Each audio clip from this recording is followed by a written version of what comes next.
Lundi 10 juin 2024, Madame, Monsieur, bonsoir et bienvenue dans le 20h. Dans l'actualité ce soir, le schéma directeur d'aménagement du territoire du Togo en cours d'élaboration, un outil important à travers lequel le président de la République, Faure Zinagna-Sigbe, entend offrir un cadre de vue plus plaisant à toute la population. L'instrument cache d'autres avantages à découvrir en début de ce journal. Démarrage de l'examen du brevet d'études du premier cycle BEPC ce lundi sur toute l'étendue du territoire national. Les élèves de la classe de 3e face à leur destin, ils ont composé en SVT français et ECM. Dans ce journal, la visite des délégations de la direction régionale de l'éducation dans certains centres décrits pour s'assurer du bon déroulement des épreuves. Et puis le 29e Tour cycliste international du Togo a pris fin hier avec la 6e et dernière étape Vaughan-Lomé. Une étape remportée par le Malien Yaya Diallo, un avantage pour le Mali qui conserve le maillot jaune. C'était les titres. Le développement du Togo sera bientôt orienté par le schéma national d'aménagement du territoire. C'est un instrument d'aide et de prise de décision à travers lequel le chef de l'État, Faure Zinagna-Sigbe, entend offrir un cadre de vie plus agréable à tous les Togolais.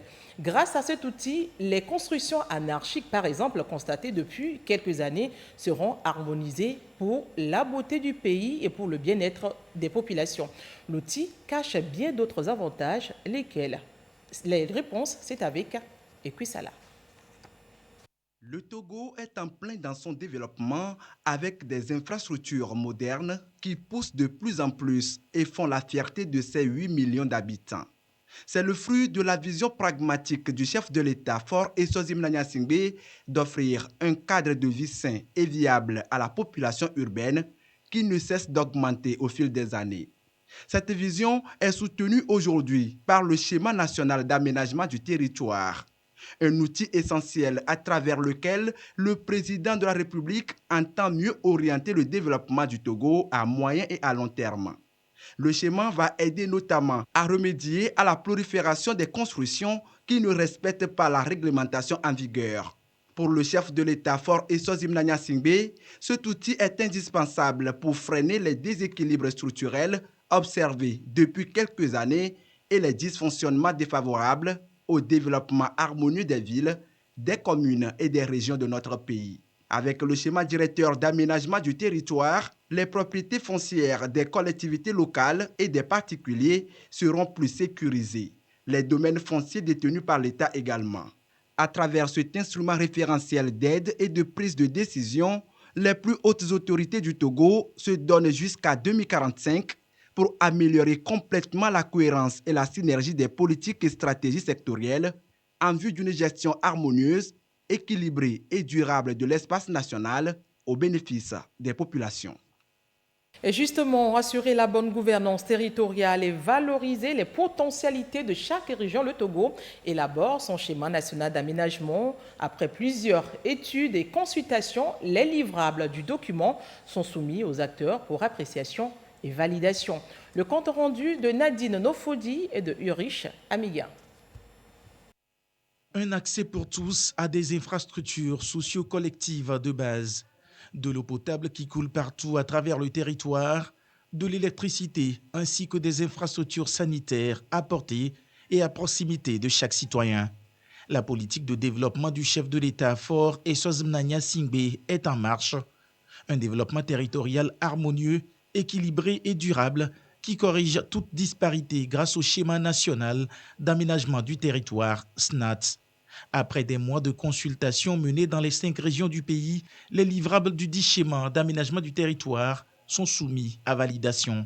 Les différents livrables qui portent entre autres sur le document du schéma national d'aménagement du territoire, la stratégie de communication sur le schéma national d'aménagement du territoire, le document de suivi et évaluation de la mise en œuvre, un 4e document qui est l'Atlas de développement, qui est une traduction en planche cartographique de tout ce que nous avons fait comme production pour faciliter la prise de décision. Un certain nombre de programmes de développement ont été proposés pour amorcer la mise en œuvre du schéma national d'aménagement du territoire. Et ces programmes portent entre autres sur la gouvernance territoriale, la gouvernance foncière. En plus de cela, il faudra promouvoir, entre autres, la ville de Kara comme métropole d'équilibre pour contrebalancer le poids lourd de la ville de Lomé. Il faudra valoriser, n'est-ce pas, les potentialités régionales. La mise en œuvre du SNAT vient consolider les nombreuses actions de développement entreprises au plus haut niveau, conformément aux directives contenues dans la feuille de route Togo 2025. Un Togo en paix, une nation moderne avec une croissance économique inclusive et durable. Tout le sens à donner à ce schéma. Le secrétaire général représentant le ministre de la Planification, du Développement et de la Coopération, le martèle. L'élaboration du schéma national d'aménagement du territoire dans laquelle nous nous sommes engagés est le fruit d'une vision que nous avons l'ambition et la volonté de concrétiser à travers une démarche méthodologique qui ne laissera rien ni personne pour compte, car en définitive, il s'agit pour nous de nous doter d'un cadre de référence préfigurant le Togo de demain que nous voulons et qui prône l'inclusion conformément à la politique du chef de l'État. Le processus d'élaboration du schéma national d'aménagement du territoire se déroule par ailleurs dans un contexte de crise sécuritaire ayant conduit le gouvernement sous l'impulsion du chef de l'État à mettre en place le programme d'urgence pour le renforcement de la résilience de la région des Savanes, programme étendu à l'ensemble du territoire le 23 novembre 2023, avec comme intitulé « Programme d'urgence pour le renforcement de la résilience et de la sécurité des communautés ». La démarche reçoit l'appui financier et technique de l'Union économique et monétaire ouest-africaine. 5 jours durant pour peaufiner cet instrument qui écarte tout déséquilibre dans le développement et qui préfigure l'image du Togo où il fait bon vivre. Une mission à accomplir d'ici à l'horizon 2045. Audience ce lundi à la primature. La délégation de la commission de l'UEMOA, conduite par son président, Abdoulaye Diop, a été reçue par la chef du gouvernement, Victoire Tomiga-Dogbe. Il était question de présenter au Premier ministre des conclusions de la réunion d'évaluation des normes de l'UEMOA. On en parle avec Yasmine Koudia. Dans le cadre du bouclage de la revue annuelle des réformes politiques, programmes et projets communautaires au sein de l'UEMOA, et suite à la réunion d'évaluation du niveau d'atteinte des objectifs au niveau du pays, la délégation de la commission de l'UEMOA, conduite par son président Abdoulaye Diop, est venue remettre à Madame le Premier ministre Victoire Tomiga-Dogbe le mémorandum sanctionnant les travaux. Et cette évaluation a fait ressortir globalement un taux d'exécution de 76% au niveau du Togo, ce qui est le même taux que celui qu'on a eu l'année dernière. Donc il y a eu une consolidation de la performance. Donc c'est une bonne performance réalisée en 2022 qui est consolidée également au titre de la revue 2023. Et nous saluons ces efforts des autorités togolaises, à commencer par le président de la République, naturellement, Madame le Premier ministre et tous les membres du gouvernement. Et nous tenons à les remercier, à saluer leur engagement pour un processus d'intégration sous-régionale renforcé, un processus d'intégration sous-régionale qui va plus de l'avant pour le bien de nos populations. Ce qui est important et qui est ressorti de la rencontre avec le Premier ministre, c'est les instructions données aux membres du gouvernement pour continuer à travailler dans la mise en œuvre des réformes. Donc je pense que cela est à saluer et naturellement nous conduira à la prochaine revue à des performances plus importantes dans le cadre de cet exercice pour le Togo. Évidemment, quand nous avons rencontré Madame le Premier ministre, sur ce sujet aussi, des idées, des orientations ont été données pour essayer d'améliorer le processus, l'exercice de revue. Nous avons échangé sur des points importants qui, nous sommes sûrs, nous aideront naturellement à améliorer l'exercice global, aussi bien pour le Togo que pour les autres États membres. Et enfin, nous avons discuté de la situation économique du Togo. L'économie togolaise s'est montrée résiliente, encore une fois, et avec des taux de croissance assez élevés, donc plus de 6% sur 2 années consécutives. Je pense que c'est quelque chose qu'il faut saluer. Et Madame le Premier ministre a particulièrement insisté sur les réformes engagées par le Togo pour asseoir un climat des affaires qui puisse permettre naturellement un investissement privé plus conséquent, plus important pour le développement économique du pays et pour le bien des populations. Cet exercice de revue annuelle des réformes politiques, programmes et projets communautaires de l'UEMOA a été institué par l'acte additionnel de la conférence des chefs d'État et de gouvernement du 24 octobre 2013. Et justement, en parlant de l'institution, les réformes politiques et programmes de l'UEMOA mises en œuvre au Togo en 2023 ont été discutés ce matin à la 9e revue annuelle qu'organise la Commission de l'UEMOA de l'Union économique et monétaire africaine. Il s'agit de mesurer le niveau d'atteinte des objectifs fixés. Le Togo a-t-il fait des efforts en la matière? Je vous laisse le découvrir dans ce dossier de Jules Salaka et de Clarisse Aticlé. Le Togo reçoit les félicitations et les encouragements de la Commission de l'UEMOA, Union économique et monétaire ouest-africaine. Le pays a mis en œuvre en 2023 les réformes politiques, programmes et projets communautaires à hauteur de 76%. Une performance de très bonne facture selon le président de la Commission de l'UEMOA, Abdoulaye Diop. Des réformes importantes ont été engagées dans le domaine de la gouvernance économique, dans le domaine de la convergence, qui constitue une composante essentielle dans la marche de notre union, où nous avons globalement un taux d'exécution de plus de 90%. Alors, sur les autres composantes de la réforme, marché commun et réforme sectorielle, des taux satisfaisants ont été obtenus, mais nous sollicitons en tout cas du gouvernement des efforts supplémentaires pour que ces taux puissent, disons, évoluer plus favorablement pour les prochaines années. C'est la 9e revue annuelle des réformes, programmes et projets communautaires qu'organise la Commission de l'UEMOA au Togo. L'évaluation a porté sur 131 réformes contre 127 en 2022.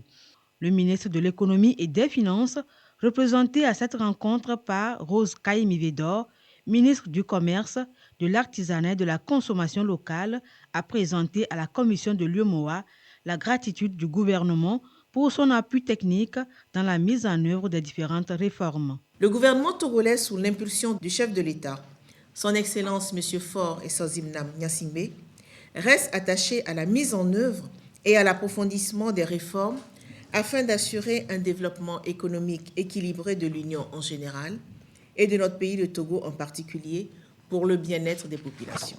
Au cours de ces 5 dernières années, notre pays, le Togo, s'est illustré comme l'un des pays de l'UEMOA ayant enregistré des résultats encourageants avec un taux moyen de mise en œuvre des réformes communautaires passant de 64% en 2018 à 76% en 2023, soit une progression moyenne annuelle de 12%.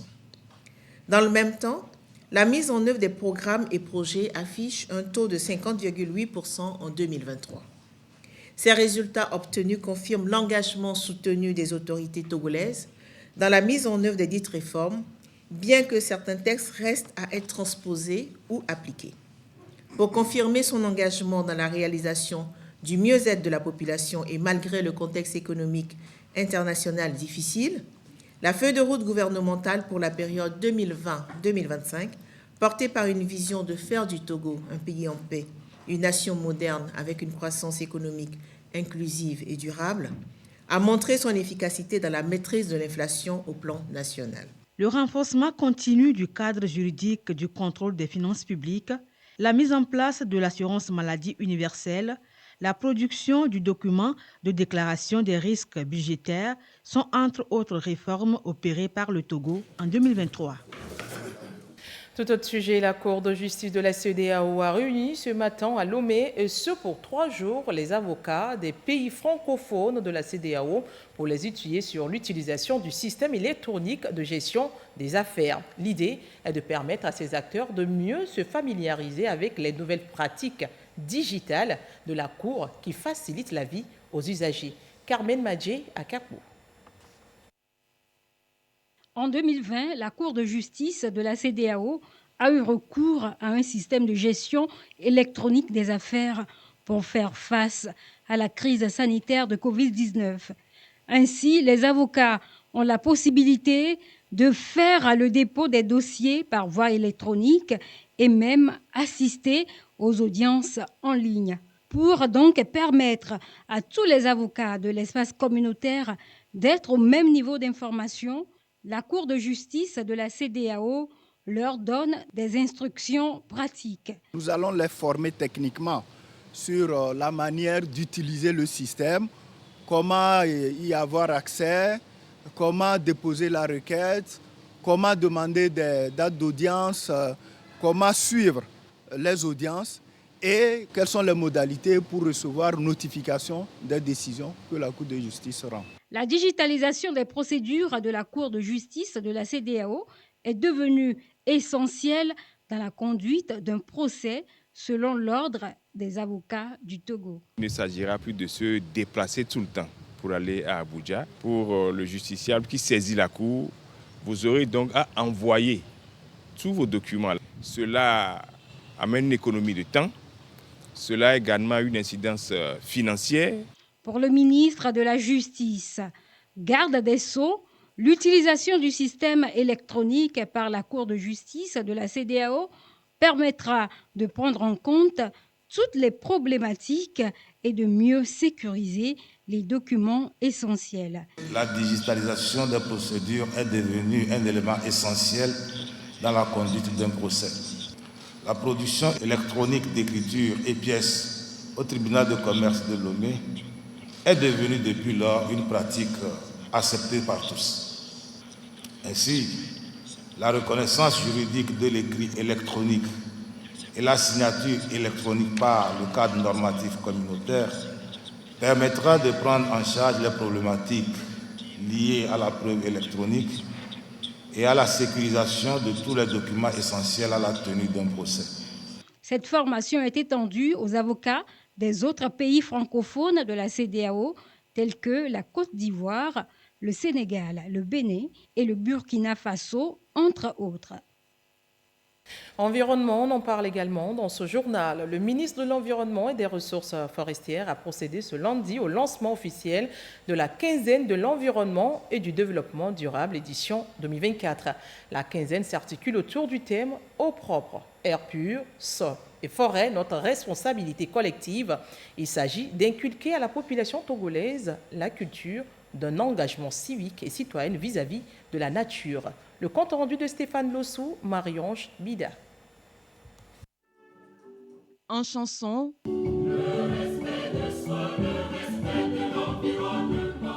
ou par slogan, notre planète est en danger. Le message véhiculé est le même. La planète Terre est en danger. Il est temps d'agir.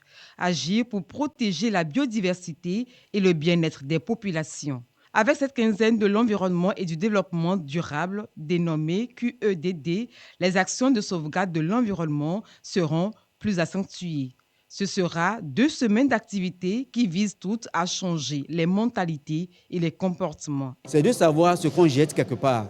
C'est de savoir ce qu'on fait, les impacts que cela aura sur l'environnement. Et qui parle de l'environnement parle de la vie de l'homme. Donc, qu'est-ce que je dois faire pour préserver ma vie et l'environnement même, afin que nous-mêmes nous vivons. Donc, c'est chaque action quotidienne qui doit être repensée. C'est pour cela qu'on doit éduquer les enfants depuis la base à un comportement sain. Tous les acteurs sont maintenant invités à faire de l'environnement une question de survie. La QEDD est l'une des nombreuses stratégies et initiatives prises au Togo pour sensibiliser les populations à adopter des comportements éco-citoyens. Elle a démarré en 2016 avant de subir une réforme qui l'élargit à plusieurs acteurs, universitaires, communautés, sociétés civiles, entre autres, afin que tous soient impliqués dans la sensibilisation. Notre responsabilité individuelle et collective est donc engagée. De l'État aux citoyens en passant par la communauté internationale, nous devons assurer nos responsabilités dans la sensibilisation pour la préservation de l'environnement.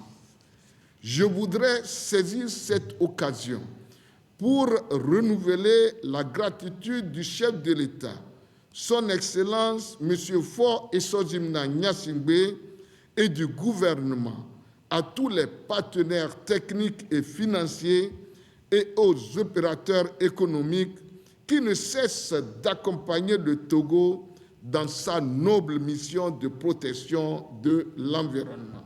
C'est maintenant parti pour plusieurs jours de conférences, débats, d'émissions et de visites de sites à travers le Togo, sans oublier l'étude et l'adoption de la stratégie de mise en œuvre de la QEDD. L'Agence nationale de sécurité alimentaire du Togo ANSAT poursuit sa campagne de distribution de crédits engrais.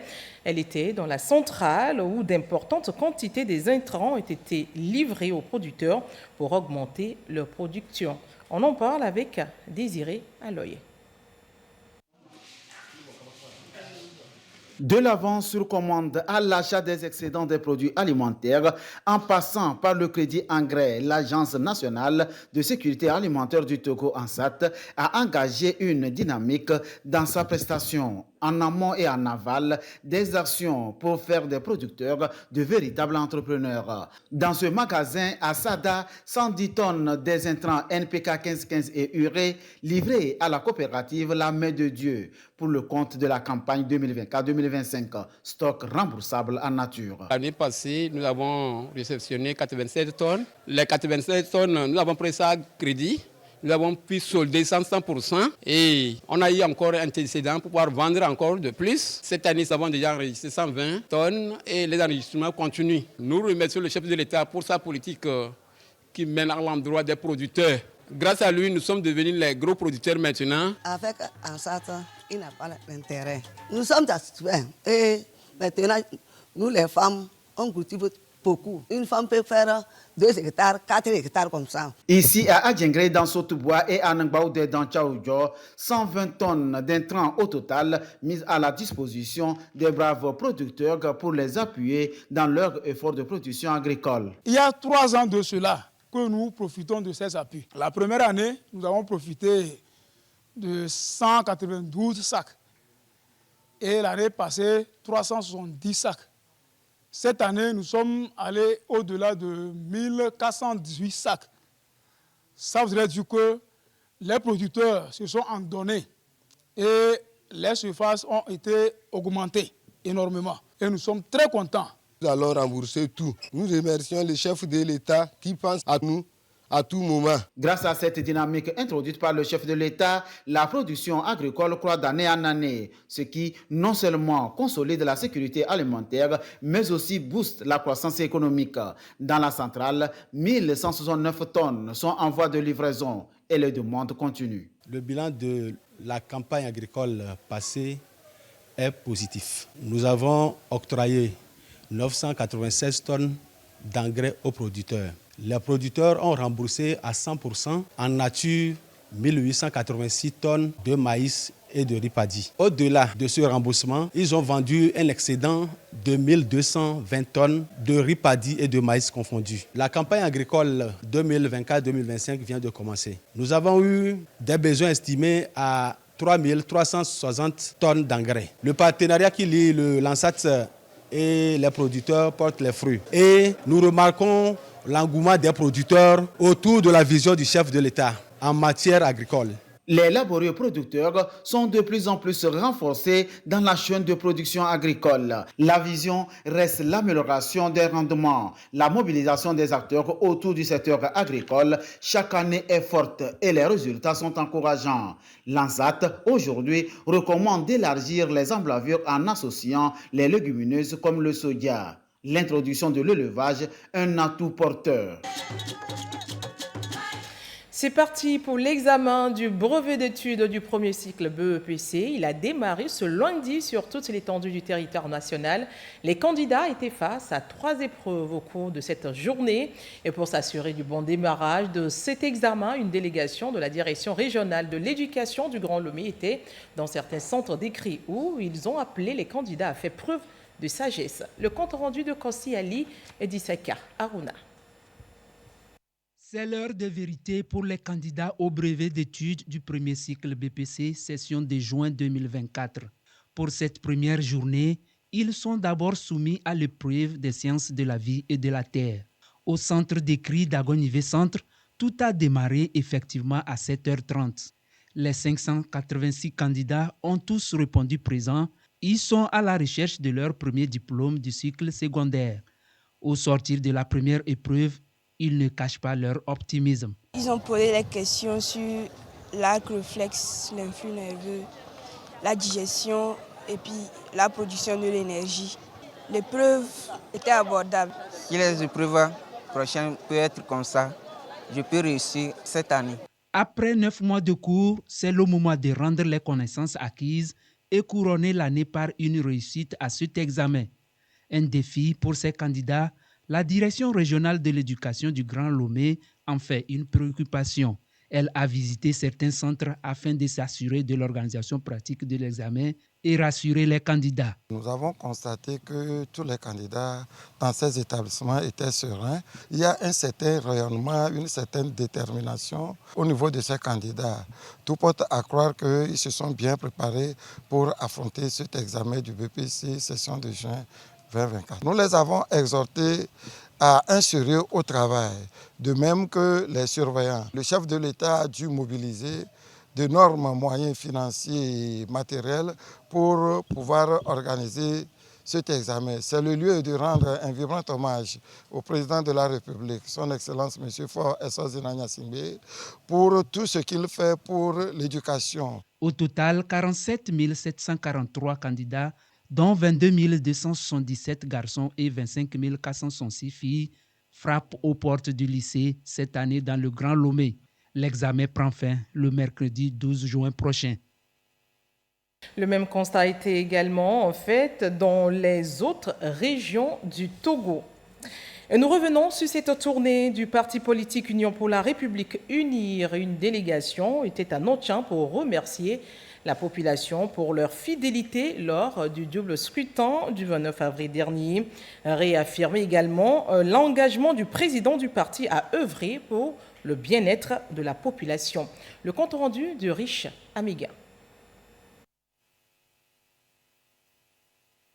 Noche, commune de Hao, marque la dernière étape de cette tournée importante pour le parti Unir qui entend renforcer les liens avec ses bases et consolider sa position après l'éclatante victoire des législatives et régionales. Ici comme ailleurs, tout commence par la prière pour rendre grâce à Dieu.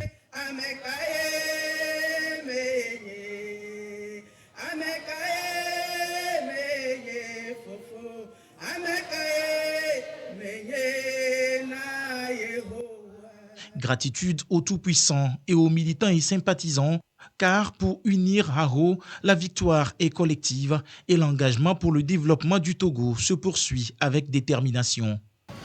Au fait, nous sommes allés pour célébrer cette écrasante victoire avec nos populations et de deux, si il y a victoire, c'est parce que les gens ont bien voté. Donc nous sommes venus remercier ces populations-là et en leur demandant de placer toujours leur confiance dans la politique du président de la République. Surtout que nous sommes rentrés aujourd'hui dans la 5e République. Cette législature est la première de la 5e République et pour ce qui concerne les conseils régionaux, comme il a été dit dans les dispositions finales de la nouvelle constitution, à partir des articles 95 à 97, nous pensons que petit à petit, les autres institutions de la République seront mises en place et ensemble, avec le président de la République, nous allons travailler pour la paix et le développement pour notre pays, le Togo. Le président Faure Eswazina Gnassingbé, président national du parti Unir, qui a instruit les leaders d'apporter ses remerciements à la base pour la confiance renouvelée. Le passage dans les 4 communes de Hao s'est déroulé dans une ambiance bon enfant, signe que Unir Hao est plus forte et l'avenir est plein d'opportunités.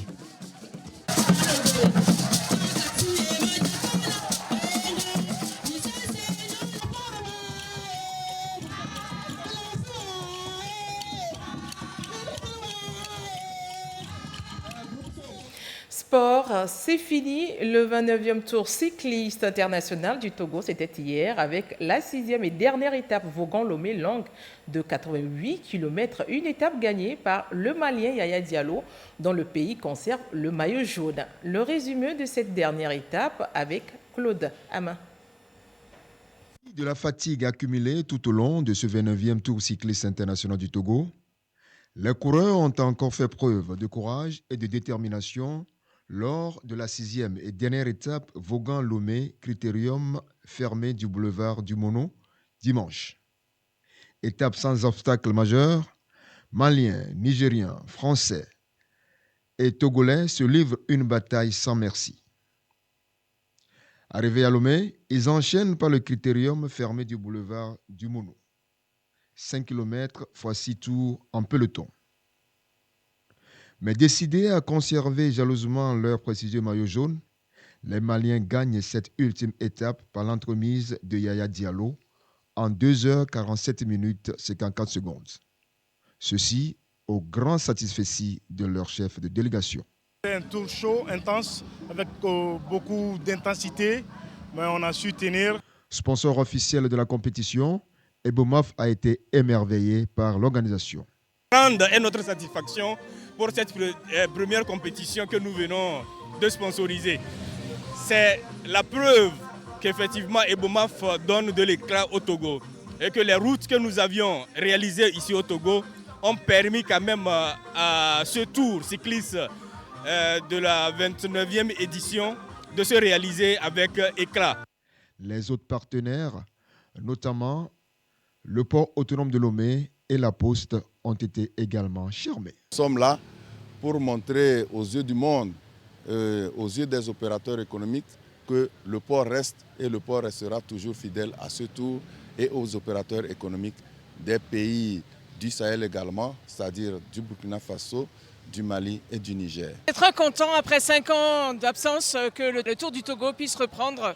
Et vraiment, ça nous a très intéressés. Surtout que toutes les équipes ont combattu et vraiment, ça a été une belle fête. C'est une ministre des Sports et des Loisirs comblée qui a clos ce 29e tour cycliste international du Togo. Sans la paix, rien n'est possible.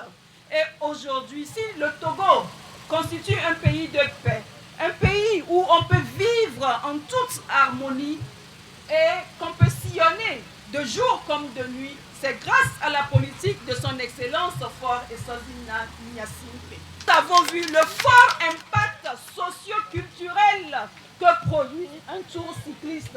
Donc soyez rassurés que nous serons toujours là, aux côtés donc, de la Fédération togolaise de cyclisme. En dehors du trophée spécial décerné aux chefs de l'État et ceux des chefs de délégation, les meilleurs cyclistes sont repartis avec les maillots Pils, Sifao, Canal+, La Poste, ODG, GTA Assurance Vie, Onomo, BOA, IB Bank, INAM, Port autonome de Lomé, Francis Ducreux et le maillot jaune Ebomaf sur les épaules du Malien Yakubu Diallo. Rendez-vous l'année pour la de communiquer. Le premier nous vient de la HAC. Le président de la Haute Autorité de l'Audiovisuel et de la Communication porte à la connaissance des responsables des sociétés de presse et des professionnels des médias que la première section ordinaire de l'année 2024 de la Haute Autorité de l'Audiovisuel et de la Communication, HAC, se déroulera du 1er au 5 juillet 2024. Elle sera consacrée à la délivrance et au renouvellement des cartes de presse, aux autorisations d'installation et d'exploitation des web radios et web télévisions, au renouvellement des conventions des radiodiffusions et télévisions sonores, ainsi qu'aux déclarations de parution des publications écrites et en ligne en mode écrit. À cet effet, le président de la HAC invite les personnes morales et physiques concernées à déposer leur dossier au secrétariat général de l'institution tous les jours ouvrables de 7h30 à 11h30 et de 15h à 17h. La date limite de dépôt des dossiers est fixée au mercredi 26 juin 2024. Passé ce délai, aucun dossier ne sera reçu. A signé le président de la HAC, Telou Pitalonane. Et ce deuxième communiqué qui nous vient de l'Union musulmane du Togo. Le bureau exécutif de l'Union musulmane du Togo a le plaisir d'informer la communauté musulmane que la fête de Tabaski Aïd el-Kabir sera célébrée le dimanche 16 juin 2024 sur toute l'étendue du territoire national. Les prières de circonstance se dérouleront au lieu habituel consacré à partir de 8 heures. Le bureau exécutif de l'Union musulmane souhaite une bonne fête de Tabaski à toute la population togolaise. Bonne fête à tous. Les prières débutent donc à 8 heures, assigne le président El Hadj Inoussa Bouraïma. Ainsi prend fin ce journal. À toutes et à tous, merci de l'avoir suivi. Et n'oubliez pas ceci, c'est un chemin semé d'embûches qui mène au sommet de la grandeur. Fixez-vous des objectifs ambitieux et ne vous arrêtez pas avant de les atteindre. Rendez-vous à 22h30 pour votre édition de nuit. À très bientôt.